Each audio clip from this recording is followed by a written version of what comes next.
Cigarette भी मैं उनको खिलाएंगे। ठीक है, फुल होगा नशा जब साउंड हम बजाएंगे, डीजे वाला बेस दे के कमर हिलाएंगे। उल्टी जो कहरेगा उसको मैंगो अचार चटाएंगे।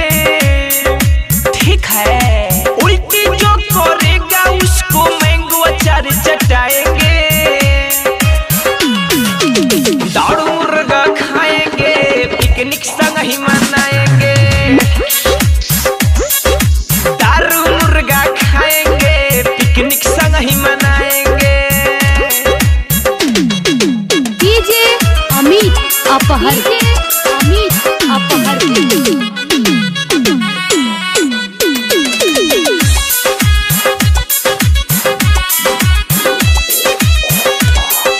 हेलो हेलो हाय रे व्हाट्सएप बनाएंगे। ठीक है, हेलो हेलो हाय रे व्हाट्सएप बनाएंगे, साली सरहज को मैसेज भेजाएंगे। ठीक है, भेज ना न भेज दोनों खाना बनवाएंगे, आने वाले जाने वाले सबको खिलाएंगे। उभरेगा तो इंटरनेट एंड यूट्यूब पर डलवाएंगे।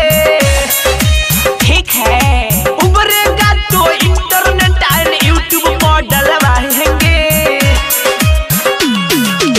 दारू मुर्गा खाएंगे, पिकनिक संग ही मनाएंगे।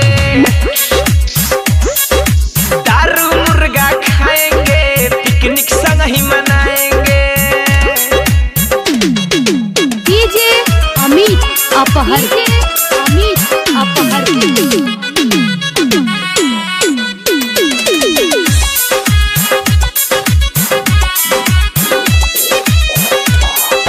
पवन सिंह खेसारी लाल हीरो भी बुलाएंगे। ठीक है, पवन सिंह खेसारी लाल हीरो भी बुलाएंगे, घूमी घूमी ढाबे ढाबे नया साल मनाएंगे। ठीक है, कृष्ण नीतीश का गाना खूब बजाएंगे, राइटर विज्ञानी से रोज लिखवाएंगे। हैप्पी न्यू ईयर सबको अपने गले लगाएंगे।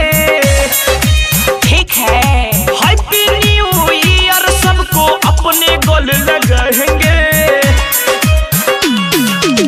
दारू मुर्गा खाएंगे, पिकनिक संग ही मनाएंगे।